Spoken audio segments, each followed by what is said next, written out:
information. The Bureau will be able to release the preliminary results. By September, we shall have the provisional results. And by December, we shall have the final results. This has never happened before. We used to take a year plus to process data. So the technological advancement is an advantage to the institution. The last time we had a census, it was in, we were 47.25 million people. Yeah. You think we are how much now? How many?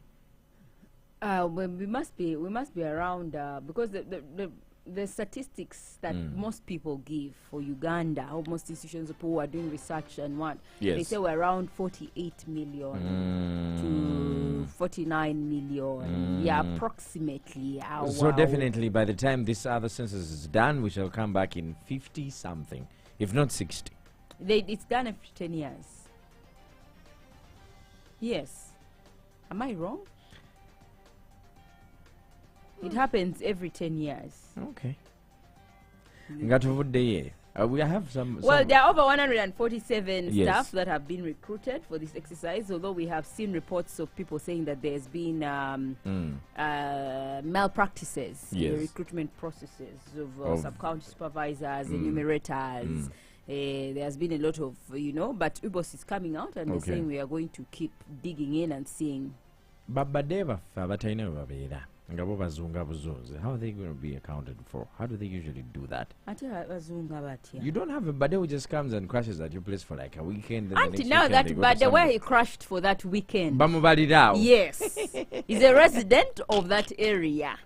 So if you spend the night at the airport, that's midnight, you spend at the airport, you're going to be counted as a resident of Entebbe. Even if you're from Manafa, you get.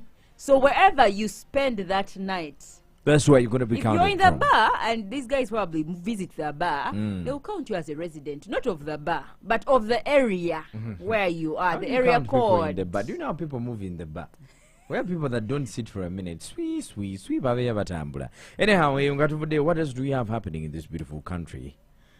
What else we have happening is the incident of this woman, 89-year-old woman who was arrested and who was killed, 89-year-old woman in Wero. She was killed by her daughters, her two daughters, and her granddaughters. Two granddaughters and two daughters. This happened in a village. The village is called Bade, Kamuzingiza village. In Nyimbwa sub-county, that's in Wero district. Now the daughters are Grace Nafuna Al-Novinsa Naiga, the daughters of the deceased, and the granddaughters are Grace Namtevi and Lydia Naziwa. Yeah. What happens is, according to Sam Twine Amazima, who is the spokesperson for Savannah region, he says that these people, at around 4 p.m., attacked their mother. The mother is 89 years old. The Mukade, 89 years. Was 89 years old. And she sold a piece of land. She sold a piece of land and decided to retain the money. I don't know why, for whatever reasons, she was probably maybe calculating, see how she was going to distribute it. Or she had other reasons for selling that piece of land. So the daughters, out of anger, came and attacked her and asked her, why have you sold the piece of land and refused to give us our share of the money, as if they bought the land. So in the process, they hit their mother, they pounced on their mother, granddaughters and daughters, beating up their mother, and then she became unconscious. She was rushed to hospital, and at 5 p.m., she was pronounced dead.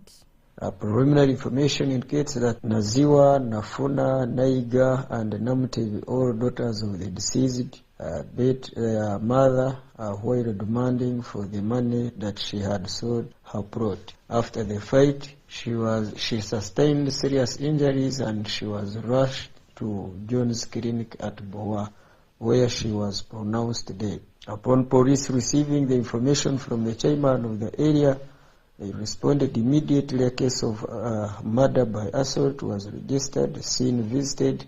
4 suspects in connection to murder were arrested, and the body conveyed to Murago City Mortuary for postmortem examination. Imagine being killed by your own children and grandchildren as well. So over a piece of land. Yeah. Poverty. It says a lot about the character of children, the upbringing of children. If they grew up with a single mother, then it's also another issue. Sometimes Okay, I can tell you're not into this story, so let's proceed. It's just painful Yeah. for me. I don't even want So, to talk Tik about it. Toker Yes. Pressure 24/7 has finally been released, according to reports that we're receiving from court. The details are still scanty, but we'll be getting the details in our subsequent bulletins. We know Pressure 24/7 was arrested in around Feb, and he was charged with hate speech, spreading malicious information, and abusing, reasonable people of the society, right-thinking Yes. people of the society. He held insults at the president, the Kabaka of Buganda, the Tikiro. And during his court sessions, he kept saying that he was psychologically disturbed. That is why, he did this. And he says that he has written several letters to Buganda Kingdom saying that he's a part of the sons of Buganda Kingdom. Oh, wow. And the spirits are prompting him to tell those people that they need to look at him and listen to whatever he has to say. That is why he held those insults. He pleaded for mercy, and finally he has been granted bail, a cash bail of 2 million Ugandan shillings. Oh, wow. Yeah. Is he going to keep his TikTok account? I don't know, but when he was apologizing, he says, I will not do it again. I will not use my TikTok account again to insult people. That's what he said. So let's see if he will actually stick to that part of his bargain. Some of these people might be a product of just a messed up generation. There's nothing we can do. There's nothing much you can do. Yeah. You can't say product. You're part of this generation. Are you that messed up? There The are people that are pretty thousands of messed people up. who are on There TikTok, there are they that messed up? There are people that are pretty messed up. No, Conversation for another day. 16 minutes. Okay. We're talking as Zakavako Kutan. Umba. Okay, so police is also saying that they are gearing up for the World Labor Day celebrations that are happening on the 1st of May. We know the celebrations will be held at Fort Portal, the tourism city, and the President Yoweri Museveni is going to be the chief guest of honor. The theme for this year's celebration is improving access to labor justice. Yeah, and days preceding to the Labor Day, there's several activities that are being undertaken by the Ministry of Labor, Gender. And, the police is saying that they want to avert any threats because, terror threats and all that. So they have heightened security at hotspots and strategic places in Fort Portal. Awesome. You know what we're going to be on Labor Day? Where? The Villa with Lydia Jasmine. Oh. I'm seating you in front. I know you're a fan of Lydia Jasmine, so. Yeah, I love Lydia Jasmine. So, guys, if you want to come and see Pamela, ngenda muteka umaso mukatebe. Tugenda bena ne Lydia Jasmine and Mudra the viral at the Villa, and make sure you make your reservation if you haven't made it. Gates will be open by 6 p.m. So come through and we have a good time together. More stories are on our website, www.galaxyfm.co.ug. I have new music, Rugambo, ebyaka bingi nnyo musawe. But, my friend, if you do have anything that is bothering your mind, this is the time of the day when me and you get to talk about it. Chikanyuge ku noti musanvu. Noti musanvu. Emunoti biri.